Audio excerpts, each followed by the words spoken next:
Let's go. Well, how good is this? The weather outside, finally, after 2 weeks of awful rain, we've got a little bit of blue sky and sunshine. Hopefully you can stick around afterwards for a drink and join us for some conversation afterwards. We've got a lot to discuss tonight. It's my great pleasure on behalf of Kearney to invite you to IWD 2022. This is our fifth year doing this. And my name is Adam Dixon. I'm the managing partner of Kearney in Australia and New Zealand. And this event is in partnership with Stanley Black & Decker and UPS. I'd like to begin with acknowledgement to country.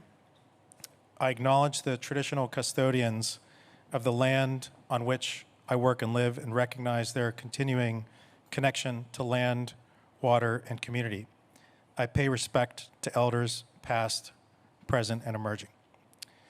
We're really excited for this evening, actually for this week. We've been celebrating IWD all week, and we even started last Friday. This is probably one of the most important events that Kearney hosts during the course of the year, so we take it very seriously. We've got about 170 people joining us tonight, about 70 of us here face-to-face, and another 80 to 90 virtually with us. There's a dozen countries who are participating in this with Kearney, Stanley Black & Decker, and UPS. The US, UK, Germany, France, Italy, Spain, Portugal, Turkey, UAE, South Africa, Singapore, and of course, here in Australia. And the topic is, of course, to break the bias under the broader theme of be bold and make change. And I think of this as a personal call to action for all of us and each of us to shift the paradigm of the workplace within which we work.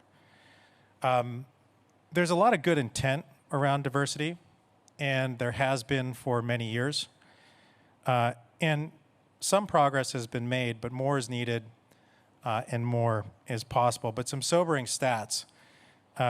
Women still hold only 26% of executive leadership roles in the ASX 300.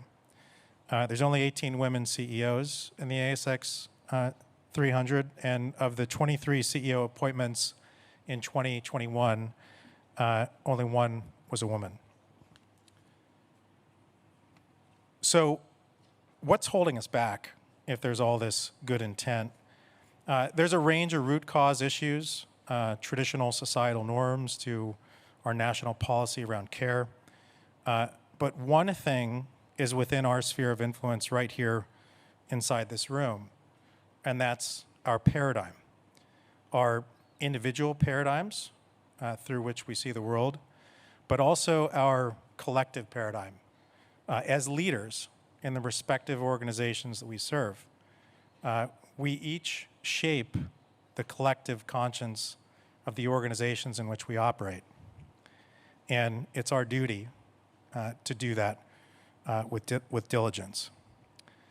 Heuristics, as Daniel Kahneman has revealed to us, unconsciously shapes our decision-making. And each of our paradigms has a set of filters inside it, these biases, these heuristics, and our paradigms are rife with them. Affinity bias, attribution bias, confirmation bias, status quo bias, and collectively in a male-dominated workplace, they can silently and insidiously prevent the success of our women colleagues. It's up to each of us, it's up to all of us to break the bias. Look, we've got an extraordinary panel tonight. I'm so excited to welcome Cynthia, James, Tennille, and Robert. Kate Hart, a fellow partner and leader of our strategic operations practice, will facilitate. But I'd first like to pass to Joe Yarrington, HR VP for EMEA and ANZ of Stanley Black & Decker. Joe? Good evening, everybody, and thank you so much for that introduction. About the weather and the drinks later, I'm not quite sure if it'll work because it's a bit early here in the UK. I'm delighted to be here today, and when Kim and I discussed, what should I say, we just agreed that I'd tell you my story. So I've been with Stanley Black & Decker for 17 years now. Vice President of corporate, so across all businesses here in the region and in yours.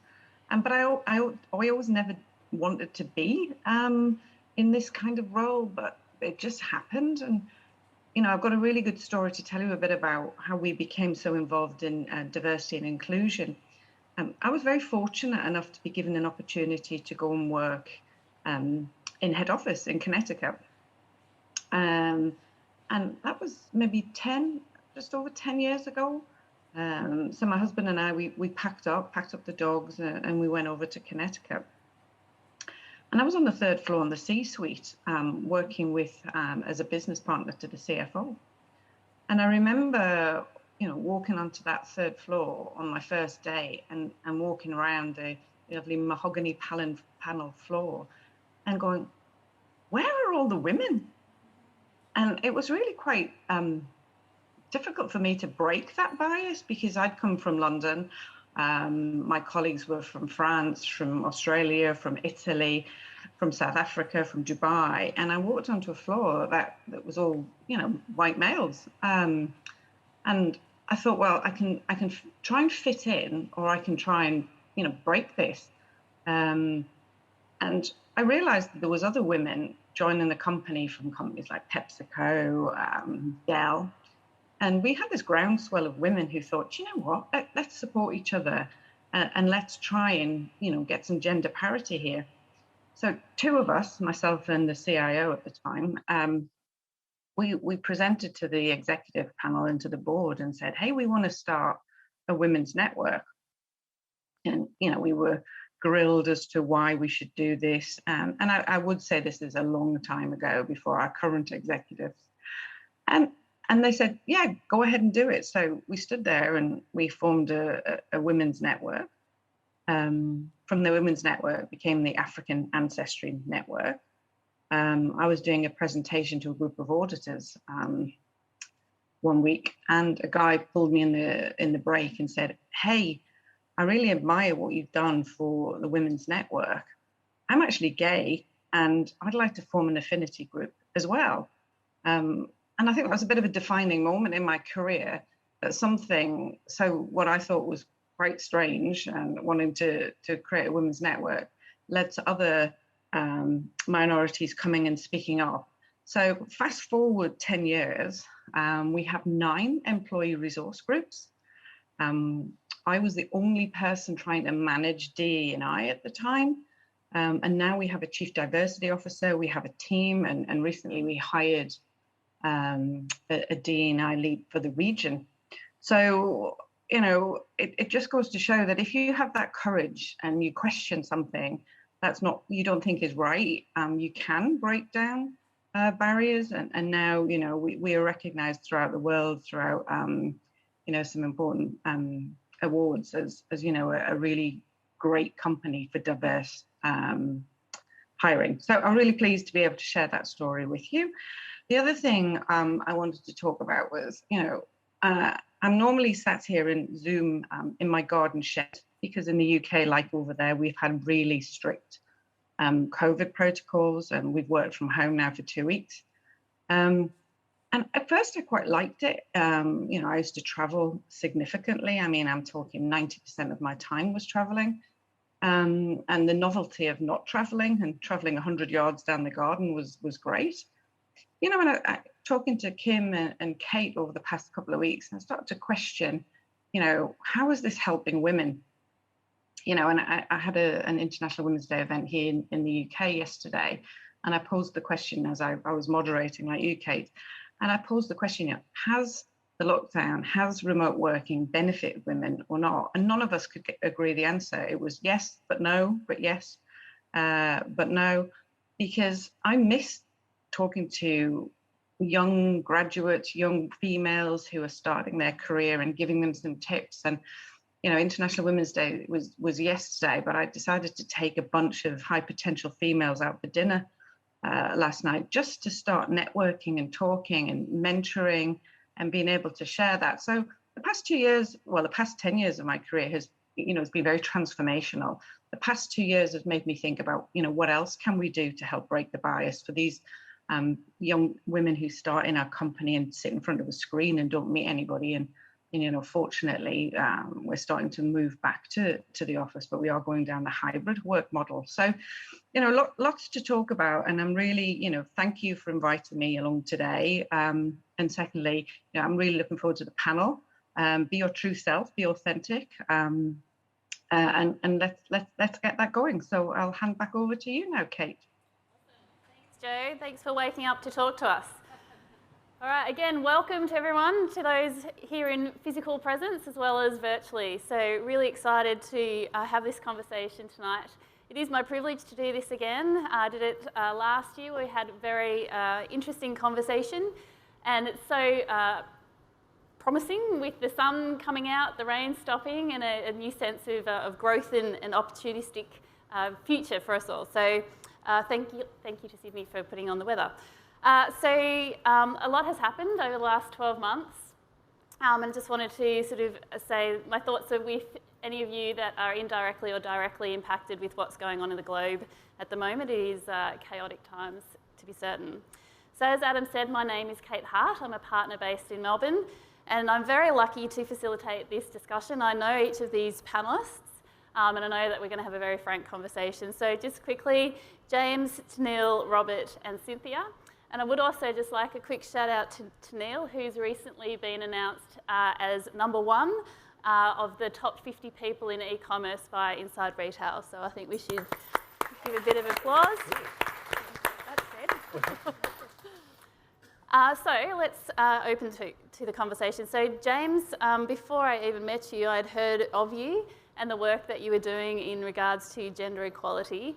And particularly your stance on the system needs to change. So I'd be really interested to understand from you, what was your aha moment, if any, as relates to the importance of the system changes needed? Yeah, so I ran a global explosives and fertiliser business called Insitec Pivot. So 13 countries, 5,500 people, and double that if you counted the contractors every day.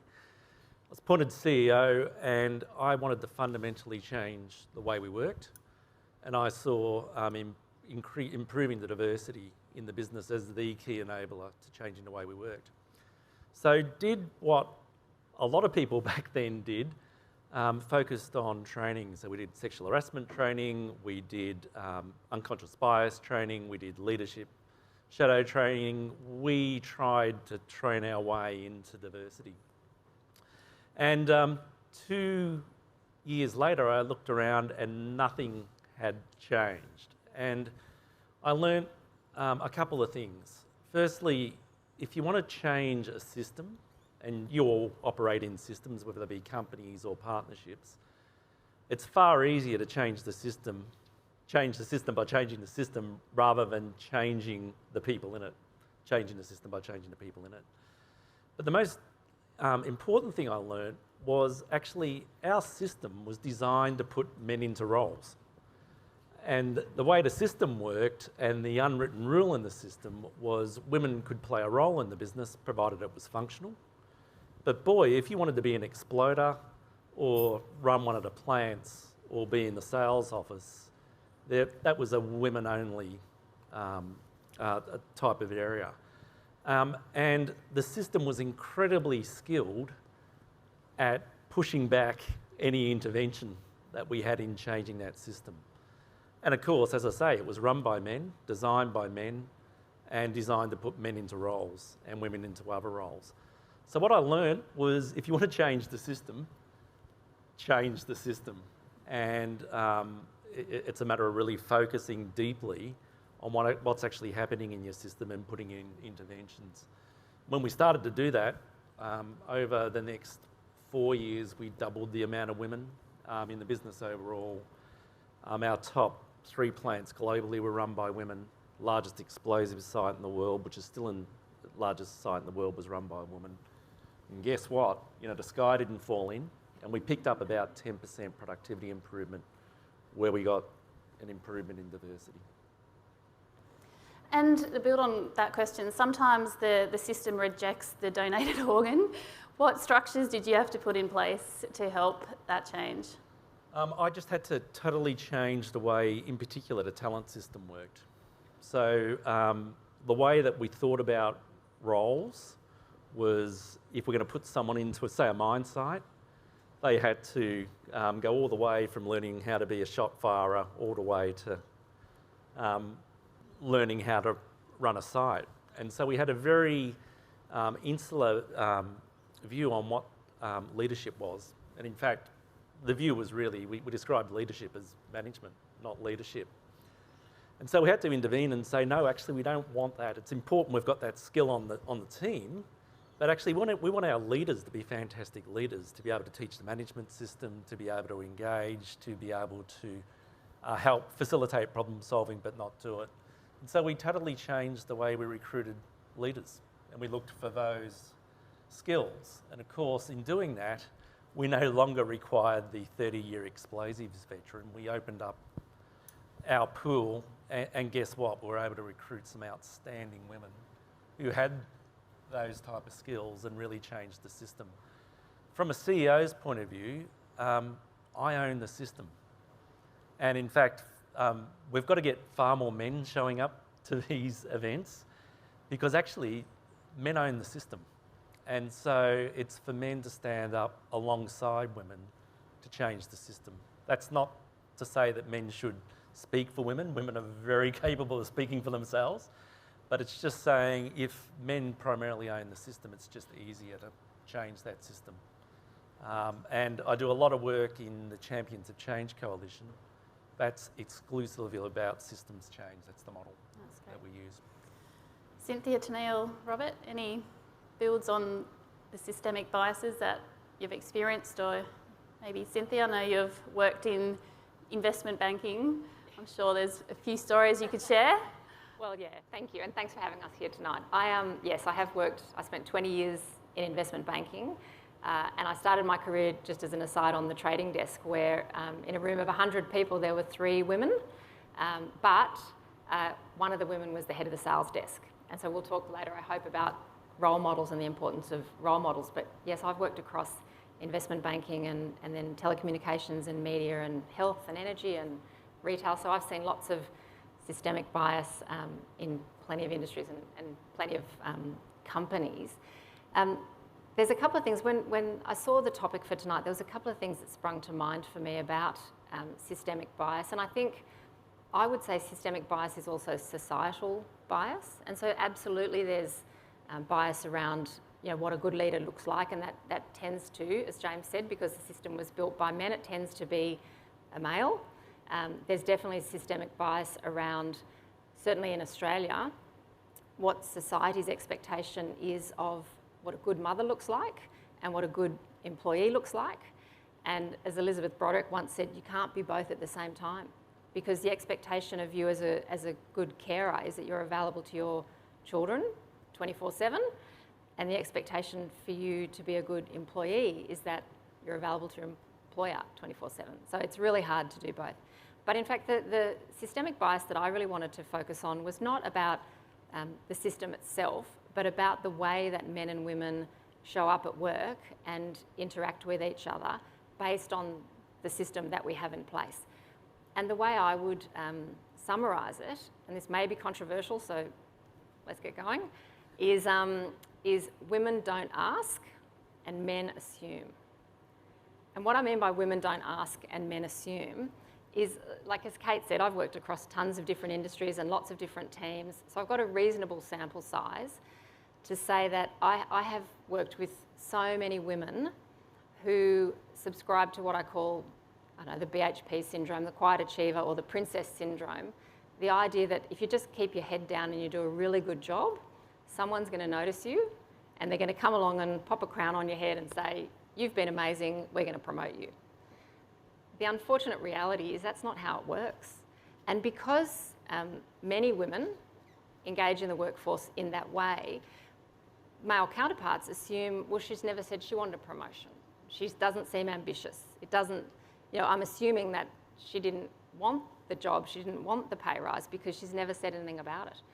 And so I sort of see that as a systemic bias that we've all developed because of the way we've engaged with one another from a societal perspective. So my one big ask to the women in the room is ask. and we can talk a bit later about, what are the pros and cons of actually asking the question.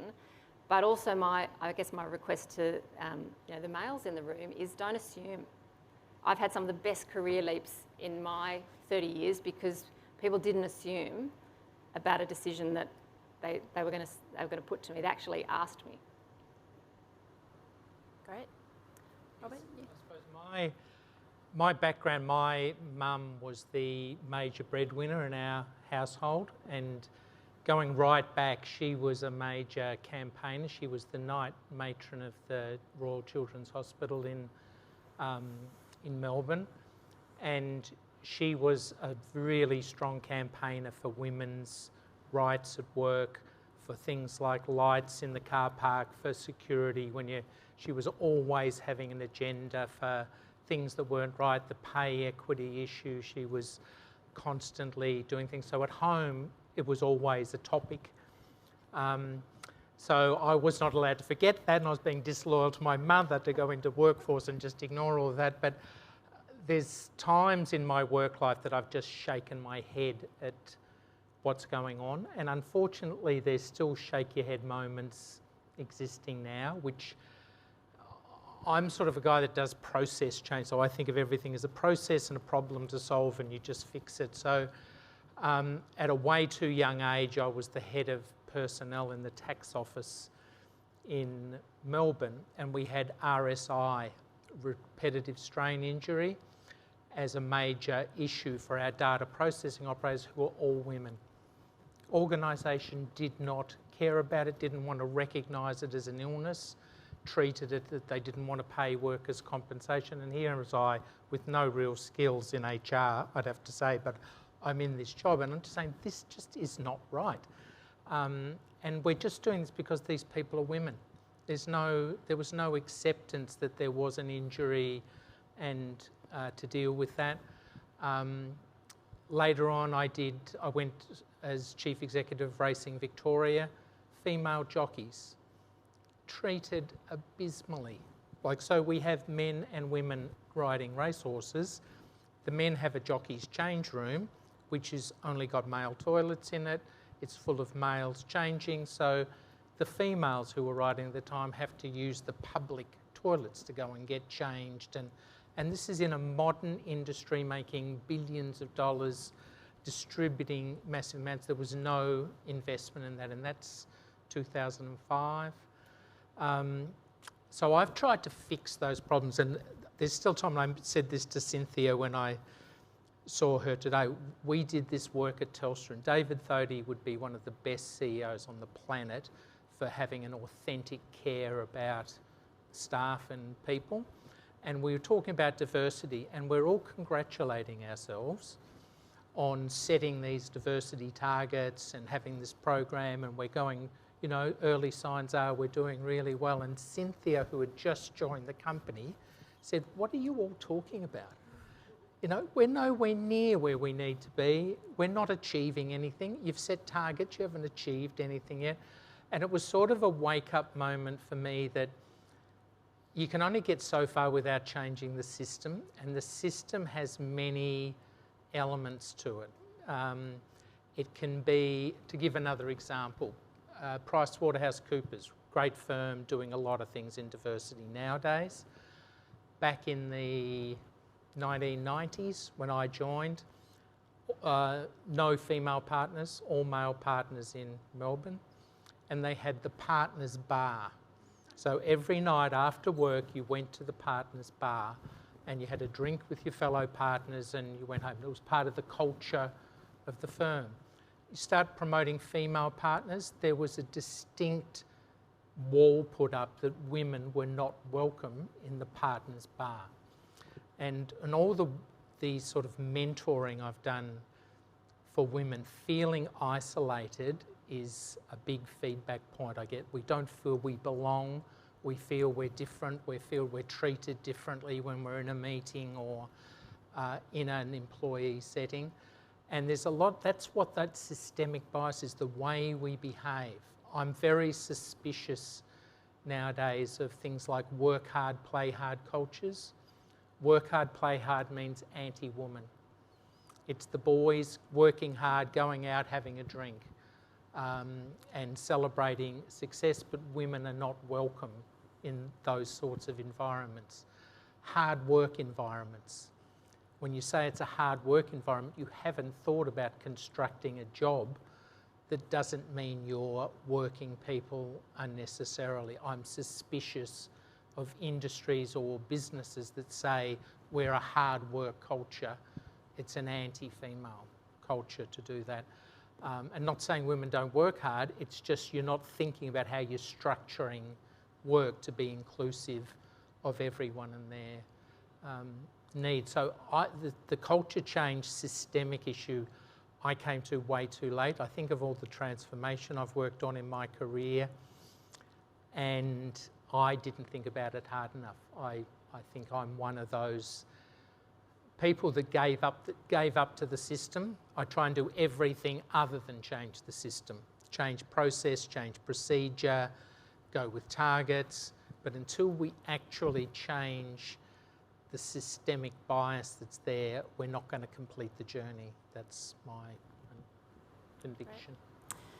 I recognise we're talking a lot about the problem, and I think just a little bit more and then we'll start talking about potential solutions. But I think another theme that came up in our pre-meetings as well as the discussions more broadly were the archetypes of leadership and how that is still a systemic bias. And I mean, we've seen a number of events where CEOs have left because of transgressions, and yet they've still been appointed, demonstrating the traditional archetypes of leadership. So what are you seeing in corporate Australia? Are you starting to actually see the dialogue shift to action and EQ being more important at senior levels? Gosh, I'm going to let someone else go first on that one, actually. Maybe I'll give my personal experience on this one, because I think if I think back to over the years that I've worked in different organisations, leadership style is absolutely, I think, gender asbestos in an organisation. It's definitely a bias, and I am proud to say I was given 2 very firm pieces of leadership advice as I was making my way up the career ladder, and I dutifully ignored both of them. And they were given to me by a very well-meaning very senior man.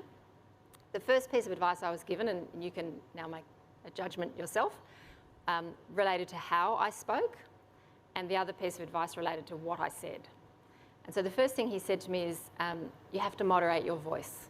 You have a very high-pitched voice, you speak too quickly, you go up and down too much, and people don't take you seriously when they listen to you. And the second piece of advice that I was given was, again, as I became more senior and were managing teams, I was given advice not to scare the children. And that advice, what they meant by saying don't scare the children, was be so careful, and this is literally how it was explained to me, be so careful about what you disclose as a manager and leader to your teams. It's much better to keep information close to your chest and then dole it out accordingly, but whatever you do, don't scare the children. And so I did, the first speech I gave after I received the advice about my voice, I did moderate it. It was the single worst speech I've ever given. I could hear how boring I sounded. And I remember it was in Asia. I remember going home that night thinking, okay, I've tried, but I'm ignoring it. But the reason that I raised those 2 points was because the archetype of successful leadership was just not me. And so I decided at that point, I'm never going to go home and not feel like I'm completely authentic. So what you see in the workplace, and some of my fabulous colleagues from Zip are here, what you see in the workplace, I'm the same person at home. I spent a couple of years working in an organisation, and every time I would go out and see the staff on the front line, I'd get the same piece of feedback when I was speaking to them. They would all say, you are so different as a leader. And all I thought was, gosh, that's sad.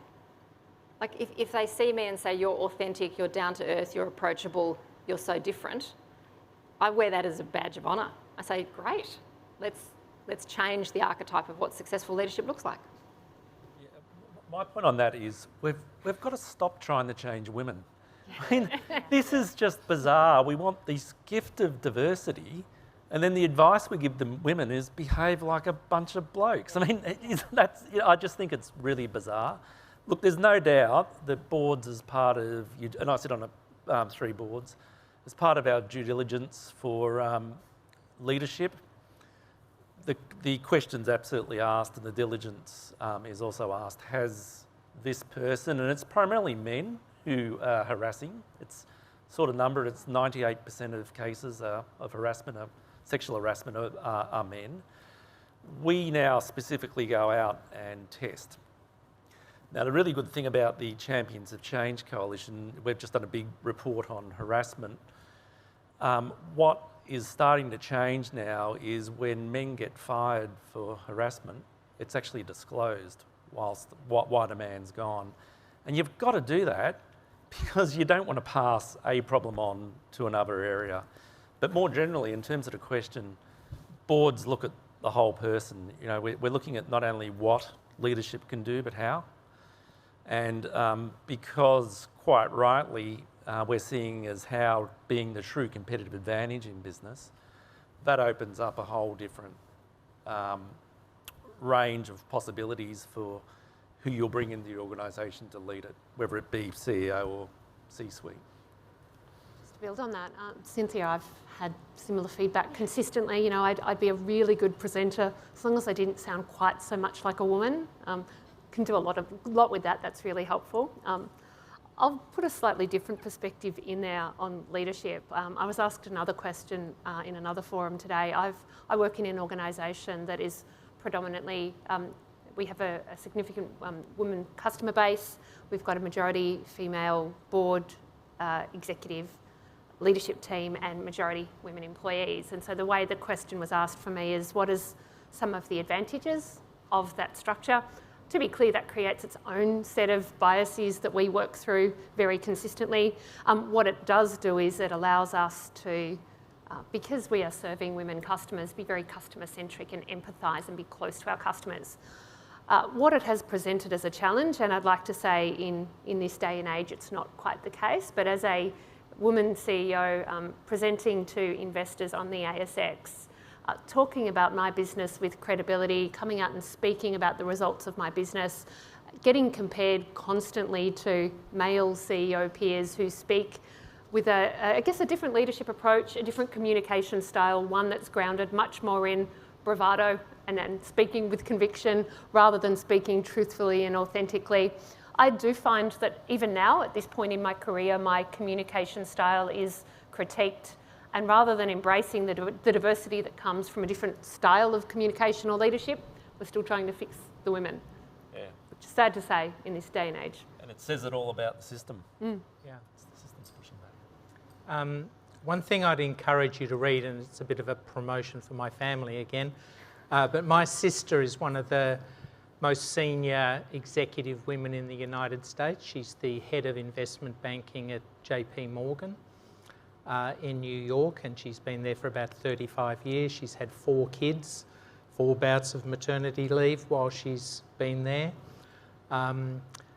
She did an article in the Fin Review at the Weekend Fin a couple of weeks ago, and it's exactly what you want to get to, I think, is a woman not talking as a man, not saying what a man would expect, but just being herself and saying things that you might, you know, there's surprising things in that article that she's revealed about herself, about some of the failures she's had, where, you know, she hasn't always been successful. I don't think there is a male chief executive who would speak the same way. Now, I think that's where we've got there, when we haven't got women behaving as men. We've got women being women, saying what they think. You see their personalities, you understand them, and you just accept the talent that they've got. We're still away from that. And again, I look back at all the coaching I've done of women. I used to coach women on how to live in a man's world. So, you know, where do you draw the line about what you can't accept and what do you just have to ignore? You know, the banter that goes on in the room beforehand, the men talking about the sports results on the weekend, things that you're not do you let that go because there are more important things to get across? I think once we've removed that, we've got rid of the systemic bias. So there's sort of a mixture out there of women who have found a way through a male-dominated culture and women who have succeeded in a culture that's allowed them to fulfil their potential. And there's more of those women as role models now that I think are really true role models of where we can get to. Can I throw a different opinion in as well? It's really interesting listening to this conversation about how women need to adjust to the male archetype of leadership. But if I can challenge it as well, I suspect most of the men, all of the men sitting in the room are thinking, but why is the historic archetype of male leadership the way that it is? Like, don't we want diversity of leadership of everybody? And so, and the one story I wanted to tell you in that regard was, I remember the single biggest sort of role model leadership that I saw from a very senior male that I worked with was back in the days when I was CEO of Barclays. And I had been told up in that point, I'd been an investment banker for 20-something years, I had been told, never cry at work. Don't show emotions at work. If you're going to cry, if you're that upset, get to the bathroom. Don't cry in front of anyone. And so when I was at Barclays, some of you may recall the pretty horrific time Barclays had where we lost the CEO, the chairman and the COO globally in 3 consecutive days. Rich Ritchie was the remaining senior executive, and he was a very close personal friend of the 3 people who had to go for regulatory reasons. And he stood up in front of the whole company and he explained what had happened and that he was going to take over responsibility for the company, and he cried. And I remember thinking, that is fantastic leadership right there, because he's human and he's upset and he's finding this really tough, but he's standing up and he's leading, and he's showing everybody actually that leadership doesn't have to have that sort of really strong masculine face to it. Men have emotions and men are complex. So I just want to challenge us not to just also think about whether women will become this historic view of men, or is there another way? That's a great build. There's a very interesting thread out there about the man box and being stuck in the man box and what that leads to, yeah. So we've talked a lot about the systemic bias and some of the problems, and we've talked about some of the solutions, so changing the system, changing how you're looking at roles, changing the archetypes of leadership, be it what characteristics should or shouldn't be. Are there any other examples or thoughts you have regarding what needs to be done in really addressing systemic bias? Yeah, my view is, as leaders, you've got to hold an umbrella over the change that you're making, because when you try to make change in an environment where you know the organisation's going to push back, immediately something goes wrong. The organisation will say, see you, that doesn't work. So number one, if you want to do change, you do need to hold an umbrella over it. But also you need to have a conviction to continue to push through, because the results really will come. And momentum's just a wonderful thing in business. And what I've found is the more you do, the more you do. And you've got to get to a critical mass where it's self-perpetuating. And that's when you can stand back and then let that snowball. Make the change and protect the change. Yeah. The other thing you've got to do is you've got to fire the cultural terrorists. I've had a number of conversations with men to say, you just need to leave the organisation and go and destroy someone else's organisation, because I don't want you in our organisation. You're not consistent with our values, and go away. So you also need to call out people who aren't consistent with where you want to take the organisation. And I think building on that, creating the culture where people are comfortable to call out starts with, I guess, leadership and awareness of your own biases. So I'll share a story of my experience, and one we're not proud of, but I share it. I share it to show that even starting from a place of, a group of very fair-minded people operating with good intent, biases exist. The system has been created with inherent biases, and sometimes it takes people in the organisation to call it out.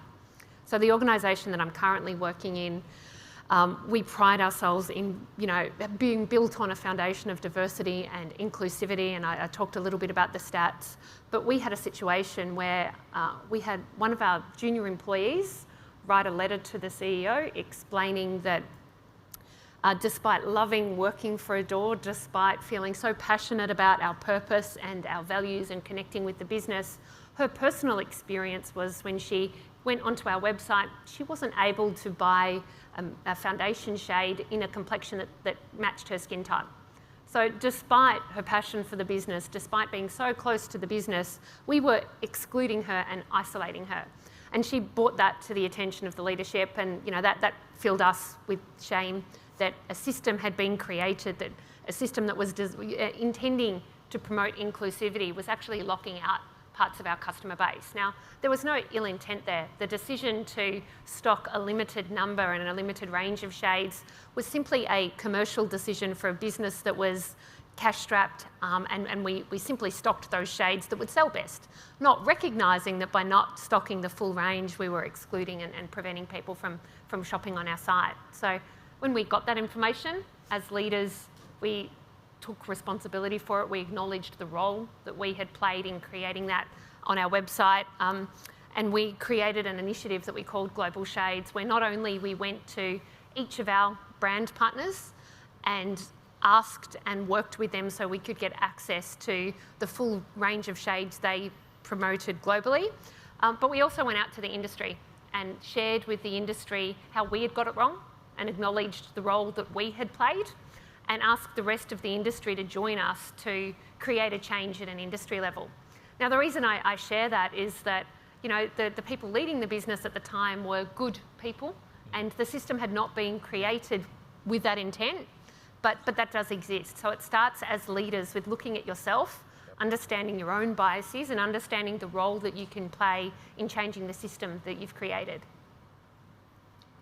Yes, and look, I'm a board director now, and that's a different role from being in management, but I do think there's a couple of real opportunities, and we're at sort of a pivot point here to starting to deal with systemic change. So there's a number of drivers for that. There's post-COVID. What does the workplace look like as people start coming back to work, having had the experience of COVID? I think everyone should get engaged in that conversation, and organisations should look at the structure of work and how do you accommodate the needs of employees to function optimally, forgetting the old paradigms about we work from this hour to this hour and you have an hour for lunch. How do you meet the needs of new families? How do you meet the needs of women? There's a whole range of issues there that should be part of that conversation, and every company should be looking at that, and it shouldn't just be, are we going to save on accommodation and allow people to work from home? It should be way bigger than that. The second one's ESG, so it's the big topic in the boardrooms right now. There's a G there, and there's a diversity element to the G. There's an opportunity to start addressing systemic bias in dealing with that. The third one in Australia is we've had a number of royal commissions that have looked at systemic cultural problems in organisations.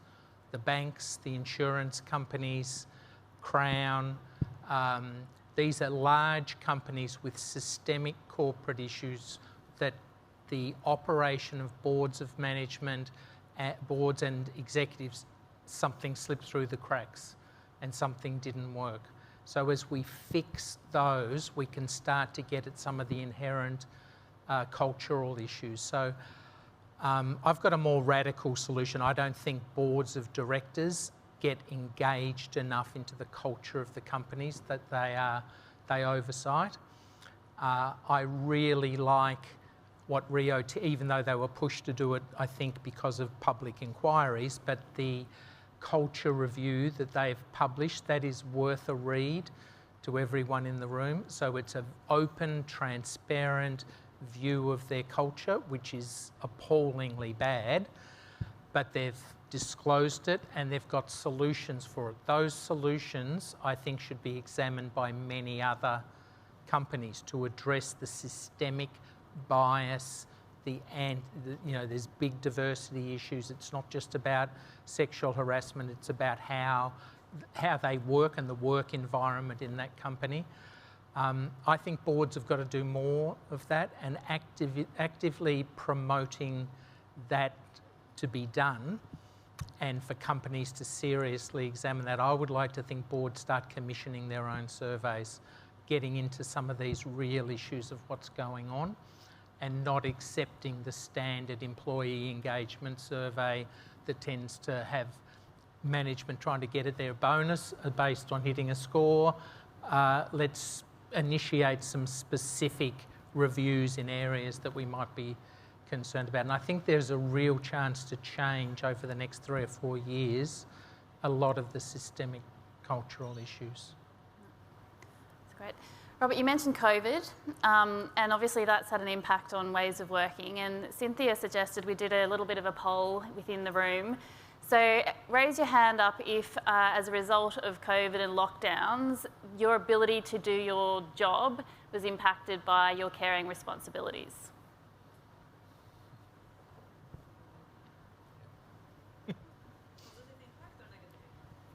Impacted, so you weren't able to do your job as you wanted to because you had caring responsibilities.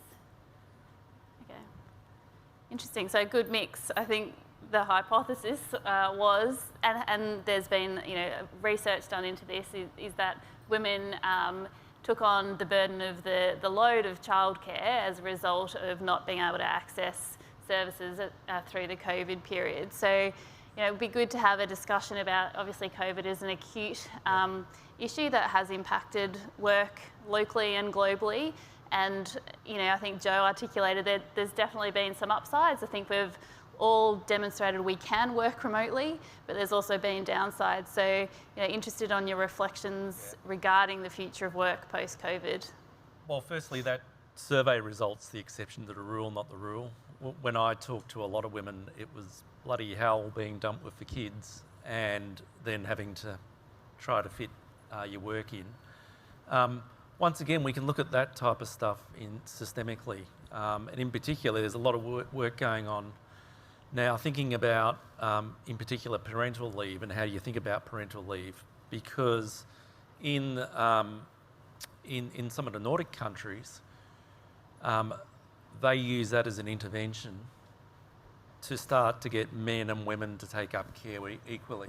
In fact, around Champions of Change, there's quite a few organisations where, yes, we'll give parental leave, but number one, you can't be home. You can be home together for a limited period of time, but you can't be home together.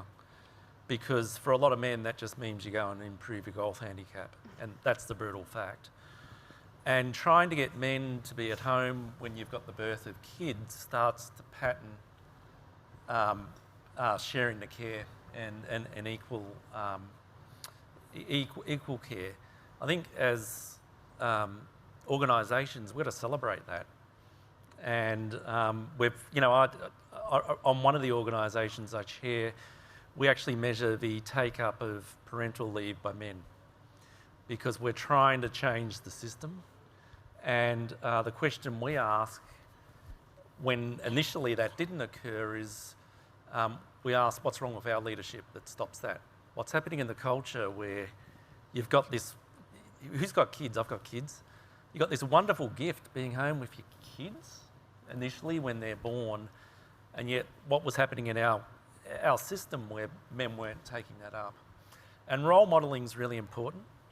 And the way that the organisation has broken through was when some of the senior men disappeared for 3 months. Boy, that was pretty valuable in terms of what we value and what we don't. So we need to look for that patterning. One comment I did want to make is those two wonderful women, Brittany Higgins and Grace Tame, got angry, and frankly, yeah, women should be angry if you look at the disgraceful conduct that's happening to a lot of women every day, in fact, happening now in workplaces. We get fed back, these are angry women.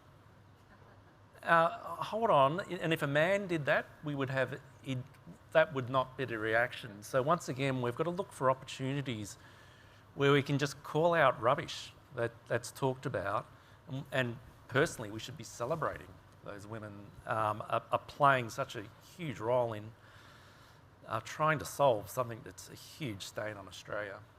So it's looking for those opportunities to intervene, I think. Can I call out maybe a slightly different perspective and also admit an unconscious bias that I discovered I had the other day? And the first observation I'd make is that at Zip, like everyone, we were in the process of deciding over the last few weeks, when would we reopen the office? How would people come back? What would we say in terms of working from home versus working in the office? And disproportionately, the feedback that I got from senior men was, please open the office. Like, I really want to come back. I don't want to be at home anymore with the kids. And it was kind of a joke, but it kind of wasn't a joke. And so that's one that I just thought was a really interesting observation around the experience that they've had over the last few months and years in terms of having to combine work and childcare responsibilities. But the unconscious bias that I wanted to call out was we're in the process of setting up Fearless Females, which is the Women at Zip affinity network, because we're a relatively young company and we don't have a women's network yet. And I was speaking to a group of men and women at Zip about why I'm so passionate about women's networks and affinity groups. And I made the observation that in my 30 years of working, I've never once had a man come to me to say any of the following. Well, I guess the punchline is I've had lots of women come to me and say, I'm due for promotion, I want to ask for a pay rise, but I'm engaged, I want to start a family, I'm pregnant, any sort of derivation on that theme. I've never once had a man say it to me. So I said this to this group of men and women and realised pretty quickly that the average age of people at Zip is a lot younger than organisations that I've worked in the past. And I got called out straight away. And one of the women said to me, well, hang on, here at Zip right now, we're managing the opposite situation where we've got a group of men who work at Zip who have had the last 18 months, 2 years, they've experienced how great it can be to spend time with their kids, and they want to take leave and be the primary carer. And so it is actually, I think, there is a generational shift going on. And I do think I need to be careful. I've learnt now that I bring an unconscious bias based on the experience that I had. So I want us to be careful about generalising that this is universal across organisations, because I think COVID's actually given us an inflection point to think about how we might manage this differently going forward. I think the way organisations support primary caregivers, be it male or female, is a really interesting conversation. And particularly, as you say, a bit of a generational shift going on where I think we will see more males taking primary caregiver roles. And the question of how do we support career growth and development whilst people have still got primary caregiving responsibilities. Any perspectives from organisations? Well, for me, I would just give the advice to any male or female that's concerned with those issues, saying, I think we're going through a transition phase. Some companies get it and change, some companies don't and won't. And you have to be prepared to move. And if you're looking at managing your lifestyle and getting out of work what you want to get out of work, there are companies where you'll be able to flourish and will meet those needs that you might have, and there's companies that don't move, don't change, and they should pay a penalty for that, and that penalty should be losing employees to the companies that do. And I think it's going to be patchy. I can't say everyone's going to change at the same rate. The bigger companies are going to take longer, perhaps, but maybe not, because they can make bigger decisions and have them implemented. But I think there is enough happening now that there is choice out there and that you can find an accommodating employer in your field that will meet your needs. And I think that's going to be the biggest penalty. Like, labour shortage is a big problem right now. There's big concern about 40% of people changing jobs. A lot of that motivation for changing jobs is to find someone that suits what your life needs are. And I just encourage people to do that. I think loyalty's sort of going out the window a little bit, and as it should. It's a big world. You're going to be working for a long, you know, if you're fit enough and we don't have another pandemic, you're going to be living to 100. You might be working till you're 70. You've got plenty of time to experiment with different careers. I say that to my kids. So don't stay too long in a place that's not working out for you. There's other opportunities out there, and you just need to be prepared to look for them. Robert, I'd agree with that 100%. So I've spent the last 15 years in various tech companies, and I think we've got this inflection point driven by COVID has created this opportunity that have opened collectively men and women's eyes to the benefits of flexibility, and that we can challenge the ways we were working. And we combine that with what we're facing coming back into the office, which is this chronic labour and talent shortage. The basis for competition and the employee value proposition is increasingly centred around flexibility and increasingly centred around how you can support men and women in what is just different life stages. It's not a gendered thing you're working through. It's simply that I'm going through a life stage that might be young, living in a share house, might be looking to travel globally, might be starting a family, but the best employers are working through what is the flexibility needed to support that stage of the career. Exactly right. Can I suggest some structural things though? Like, absolutely the idea that you don't get superannuation payments when you're on caring leave is rubbish. The idea that we count resources in organisations by FTE is rubbish, because then you're never going to employ someone and have a job share, because all of a sudden you've put in place a structural impediment that, and these might seem like small things, but I can assure you that this is what actually undermines the decisions for anyone to really work flexibly. And then the big one that I'm massively passionate about is tax deductible childcare. Yep. Like, unless and until we change that in the system, the idea, and for as long as women are disproportionately sharing the load in terms of child rearing responsibilities, unless we make, or until we make, childcare tax deductible, like, it's a really uphill battle, I think. So it's a soapbox I've been on for a while, and it still hasn't changed, unfortunately. No, 100% agree. Yep. Like, the life of family with young kids is just a nightmare. Like, I say to my kids, look, you'll be through it. They'll be at school when they get to 5. But it's not just the fact that it's not subsidised and there's a big financial impediment for two people trying to work and fund it, but kids get sick all the time, and the childcare centre doesn't take them, and they've got to be home, and they've got to have all this time off work caring for, and there's no concessions. There's nothing, nowhere you can go. You're bluffing your way through. You're working with your partner about who's having time. How many days have you had off? I can afford to take another one when the kids... We just don't care about that stage of life. And shame on us. Shame on governments for not subsidising it. Shame on businesses for not recognising it. And as I said, we've got to think we've got a 50-year working life probably. So what's a couple of years out where you just can't be full time at your job, and you've got to just, why don't we make a concession and allow people to have a career that way? It just seems crazy. One more quick question, then we'll get to the Q&As, and it's actually something that came up in some work that we did with CEW and discussions with Susan actually about the risk in a post-COVID world of effectively a two-speed workforce, those that stay at home, those that come to work, and the challenge with proximity bias. So does it mean that those who come to work are more likely to be tapped on the shoulders for promotions because they're part of the coffee cooler conversations? How do we challenge ourselves to have flexibility whilst not creating a bifurcated workforce? Yeah, for me, you really need to be aware of it, because, and you need to look at what's happening in your system.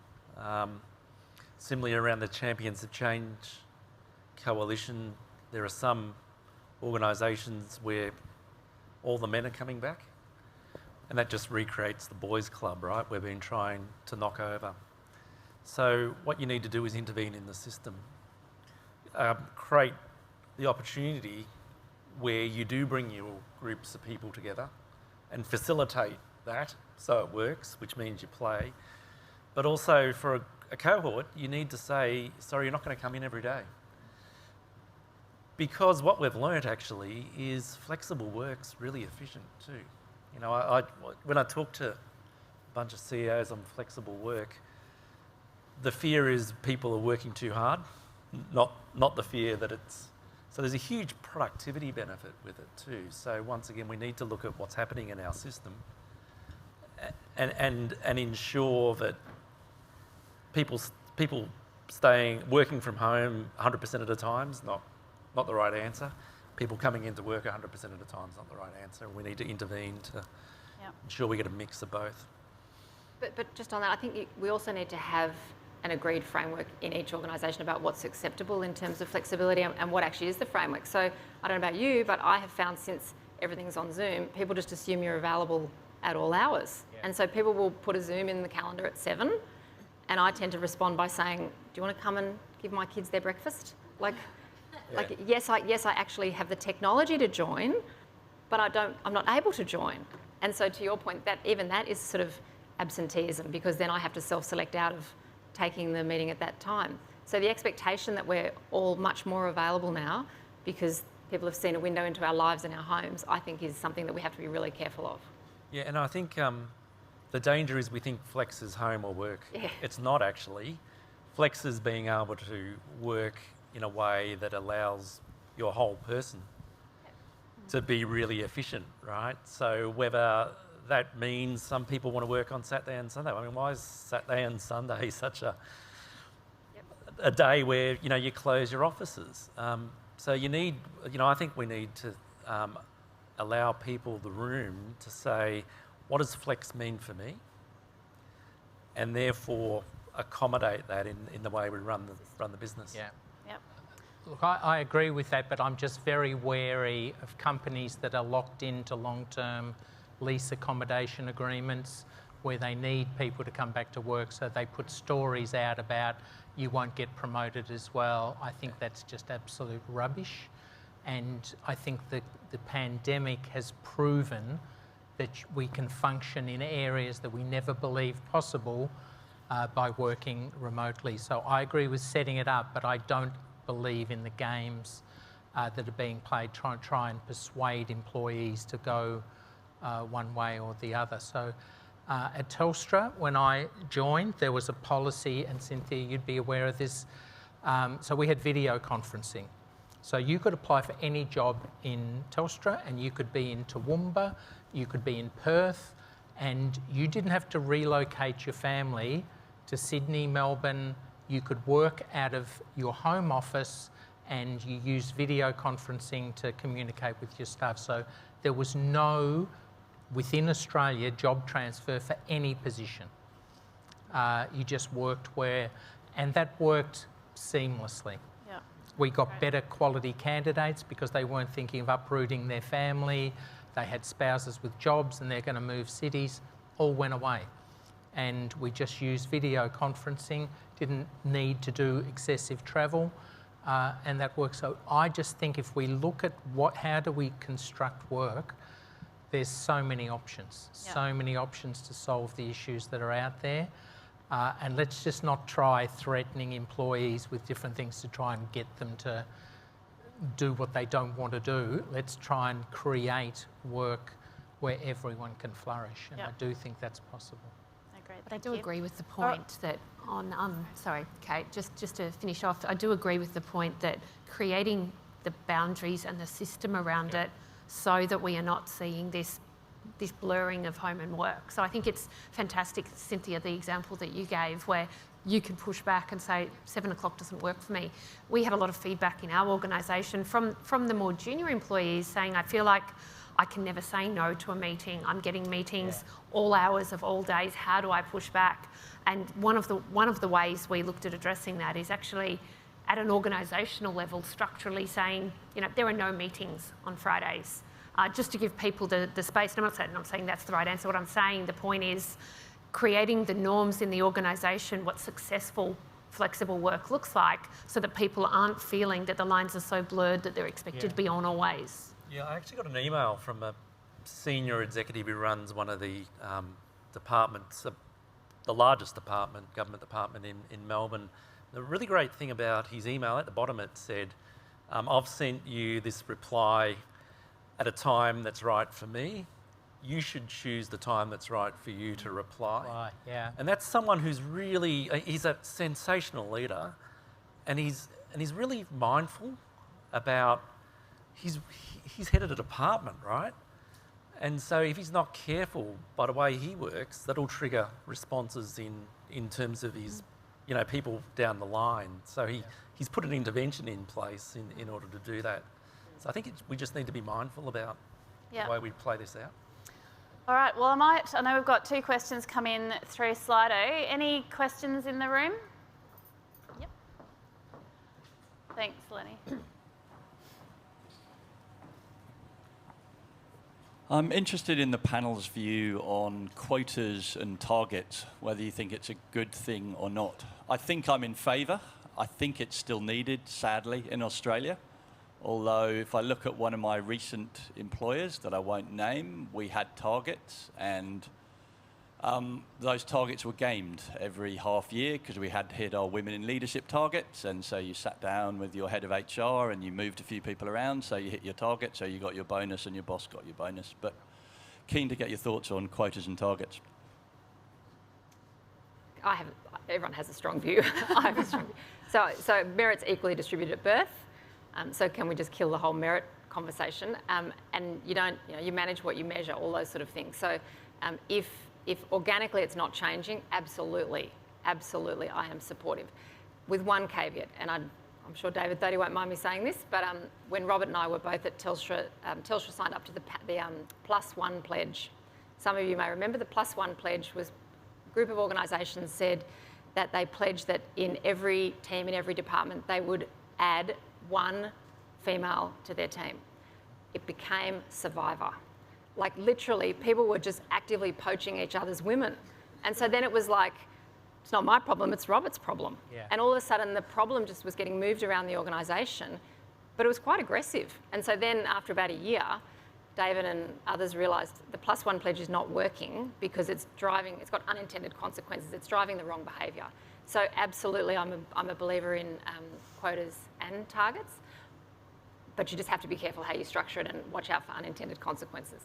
Yeah, targets work. If you look at the biggest boys' club, it was boards. Yep. There is no way that we would have the diversity on, and by the way, boards aren't diverse today because we've solved an element of diversity, but if you look at intersectionality, that's a big strikeout on most boards that I see, but there's just no doubt that boards wouldn't have changed had you not had those targets put in place.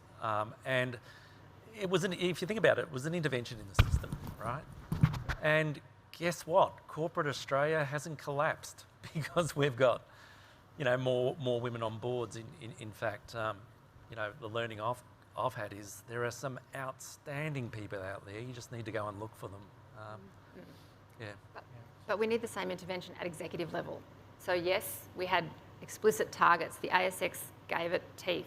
The BCA, AICD all set up chair mentoring programs. There are a number of quite very specific interventions to deliver the outcome.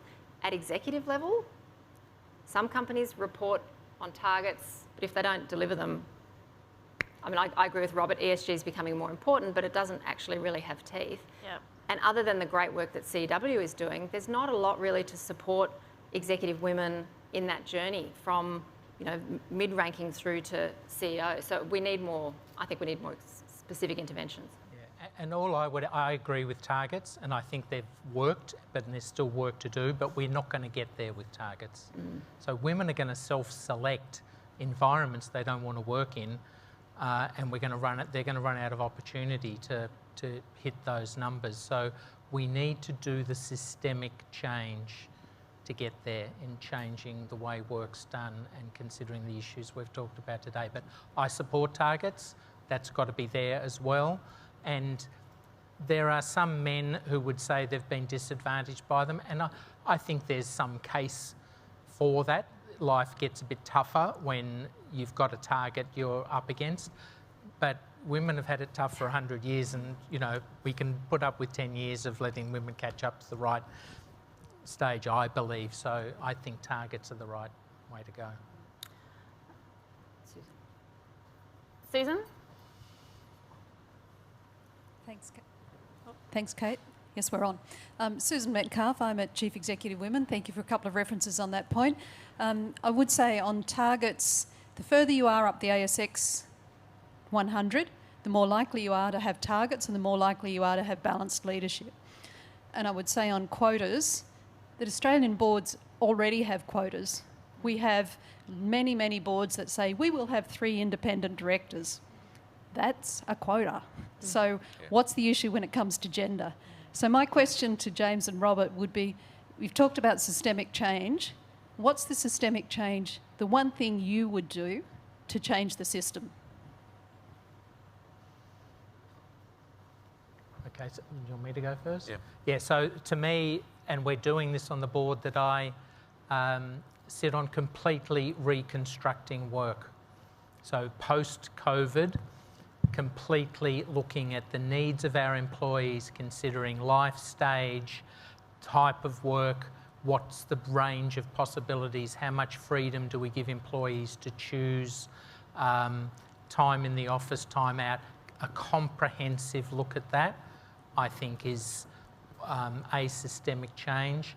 And the other one that I mentioned earlier, I'm pushing for our board to be more interventionist on matters of culture. We spend nowhere near enough time as a board on it.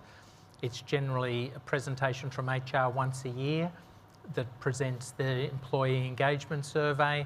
We need to delve into that and inspect ourselves, because I think boards are not persuaded by incentive schemes, which are very attractive to executives to hit the numbers and have the game playing to do that.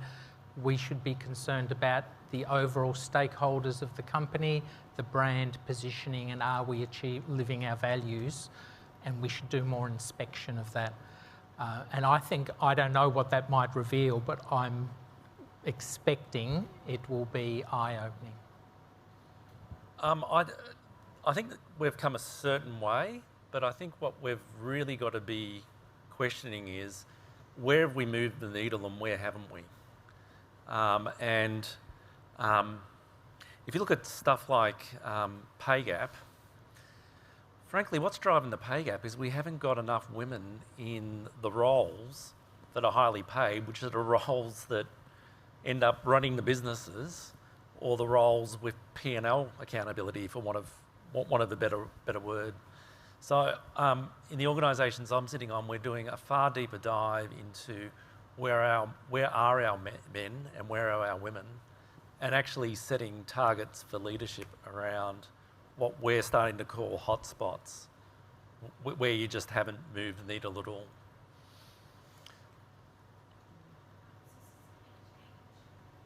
Systemic change, it's not a 3-month change, it's probably not even a 3-year change.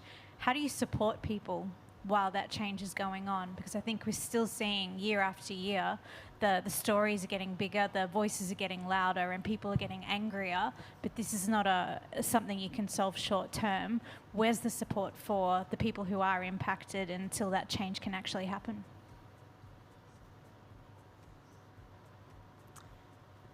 Perhaps role models would be... Yeah, I mean, like, I'll just make a comment in terms of picking up your question, but also a couple of themes that have come through. It was called out earlier. You're absolutely right. I can say I don't want to do a 7 a.m. meeting because I'm the MD. So then people change the time of the meeting. But the hardest time in someone's career is in your 20s or 30s, when typically you've got child-rearing responsibilities. You're typically at that point of your career where there's an expectation that you're going to be working extremely hard to get the promotion. So it can be really difficult. It's also the time of your career where you're probably not senior enough to be able to say, I don't want to do the 7 a.m. meeting. So the 2 areas I would say where we can really support organisations and individuals as we go through that change. One is ensure that we create an environment of psychological safety. so that it doesn't matter if you're the MD or if you've been working for 5 years or 1 year, you feel safe to be able to call out something and say, you know, that this isn't working for me. And the second one, to Kate's point, is role models. Male role models, female role models. Actually getting senior leaders to role model the behaviours that we want the organisations to shift to, not just the behaviours historically that we've had. So I think we need to do both. Yeah, I think your question's a really good question because if you're not careful, systems are wonderful at reverting to type, right? So by definition, it is a long period. There's a concept in Lean called a Gemba, which is go to a real place. And leadership needs to spend, and this includes boards, far more time at the real place. And the real place is where work's done. And when I was CEO, I used to visit a lot of our sites and I'd stay for 14 hours. And the reason I'd stay for 14 hours is you can't pretend for 14 hours. And secondly, I could get 2 shifts. And it allowed me, and I would always go by myself. I'd never take the royal visit, right? And I'd go ballistic if the grass had been cut before my visit. And that allowed me to actually sit down, and I used to have a habit of sitting down with our women and just saying, what's it like to be a woman in Inside Tech Pivot? And I got to tell you, the real gift from the women is they didn't hold back. And it really took me back because what they were telling me about was the everyday sexism that was absolutely prevalent in the organisation. And so after I heard about that, we intervened in the system. And where we got really good was where we started to get men recognise that and call it out when they saw it. So that's, once again, it doesn't mean that women can't speak. Of course they can. But if you're in an environment where you're a trailblazer and we're trying to change the system, but you're in it as we're trying to change it, you do actually need the help of people in the system to be watching for those and calling it out and coming up with a language where you could call it out. In Cummings, they've got a fantastic piece of language now that they use, which is say again. And it allows men to call out other men in a way that is confronting because they've got a language in order to do it. Yeah. So I think you just need to be really mindful of that. And if your leadership's not doing that, you need to put your hand up and ask them where the bloody hell are they, because that's their job. I think that Rio report I mentioned earlier is worth reading because that's Elizabeth Broderick did that review, but I think it's the most up-to-date knowledge of how to support people through the transition, the change to culture, and a lot of it's building trust that you can raise issues and they'll be dealt with, which is a big blocker for why things have perpetuated in organisations. So there's a lot of tools, techniques, training more deep and more sophisticated on some of the issues that give rise to bias. I think we're getting a lot better than the generic gender equality training that used to be dished out. I think we've learnt a lot, and I think that report is a very good guide for some of the things organisations can have a think about. So I was just going to add to that. We've touched on psychological safety, we've touched on trust, we've touched on creating a space where people feel comfortable sharing their voice. Just a really small example of how we've done that in my organisational context. Coming in, and we didn't have, whether it's affinity groups or a diversity and inclusion committee. So that was one of the first things that I set up coming in. And I thought that I'd get a handful of people involved in that. Turns out you've got to be careful where the groundswell is and what you ask for there. So I think we've got 60 odd members of that committee now. This phenomenal group of women and men who are fearless, who are absolutely willing to sit down and share every piece of feedback. And I'm part of that group as a member, not leading it. It's something that comes together. And in that space, just listening, hearing out where the issues are and finding a way to say yes first rather than saying no. I think giving people that space where they are heard and then allowing them to see progress within the organisation has helped while we're fixing the bigger issues. Thank you. I think this will have to be our last question. The pressure. Thank you to you all tonight. It's been so fascinating to listen to you. Just sort of circling a little bit back to quotas and inclusion. We're talking a lot about women and men tonight, and we all have people within our lives and within our community that identify as non-binary. I'm just really interested in what either your thoughts are or your thinking is, or what you're doing within your organisations around inclusion when we talk about quotas and ratios and the non-binary community members or team members that we have within our businesses. Well, I'll make a first comment because Chris works at Zip. Absolutely, I think the conversation needs to be about the richness of diversity, and that is diversity in all forms. Some of the diversity initiatives that you mentioned, Chris, but also, you know, I'll give you a window into a conversation we had at Zip yesterday. We did an International Women's Day panel, and we're a global business. We're in 14 countries, and the overwhelming feedback that we got through our channels was everybody on the panel was white and female, like obviously identifies as female. We were all cisgendered, and the feedback was, you're not even a diverse group that's on this panel. So where are women of colour? Where are, you know, non-cisgendered females? And it's a really good call out. So we need to think more broadly about how we define diversity. Yeah, I mean, we absolutely need to move on to that intersectionality lens. And of course, actually, women are different and men are different, right? So, you know, I guess we've had to start somewhere, but, you know, we are grouping women into a group called women, and not all women are the same and not all men are the same. And to your point, in terms of the broader intersectionality, that drags that in. I think we can actually use this as a platform where we can start to reach out into those areas. Number one, I think we do need to recognise that a lot of the conversation just benefits white women, and that's moving the needle, but we need to look at the constraints around that and then be really mindful that it does need to move on. The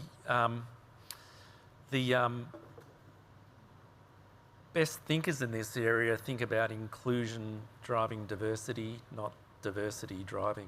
It's inclusion and diversity, not diversity and inclusion programs. And I think if you start to think about it that way, then you can address a broader audience. All right. Oh, sorry. Well, just a last one. I work on a board in Malaysia that has the cultural diversity, so the ethnic diversity of Indians, Malay, Chinese in the company, men versus women. It does, I've noticed that has taught me to be much more considerate every time I write something, every time I open my mouth, to be considerate and respectful of the various diverse attitudes and beliefs and behaviours of the people in the company. And it does just end up coming naturally. It's just a natural carefulness. So there's a lot of concern about wokeness and all of that going around now, but I actually think all of that is good. Being culturally sensitive to how people receive and how they're called. What's the big deal about a name? But if it means something, you say it, and you don't use words that are inappropriate. So I think society's getting a lot better at that, and that's very strong progress. And the other thing I would just say is it's very important to do some symbolic things for the minority element to show that they're supported. So whether that's leadership support at an event or those sort of things, make a very public statement about your support to different groups, even though they may be relatively small in number in the company. I think that's very important. All right. Thank you. I know that I've found this quite a fascinating conversation. So I think 3 key takeaways for me. So firstly, make the change to the system and protect the change. Don't let it revert back. Open the aperture so far as what leadership actually is, and make sure that it's not specific characteristics that we're looking for. And I think the third and final point for me is tread cautiously and consciously in the post-COVID world. Make decisions and really be aware of unintended consequences. So thank you so much to my amazing panellists. It's been extraordinary, really appreciated. And also, before we go into applause, I'd also like to call out the Carney team who have worked tirelessly to pull this together. So Kim, Jennifer, Kate, etc. So if we can do a quick round of applause, that'd be great.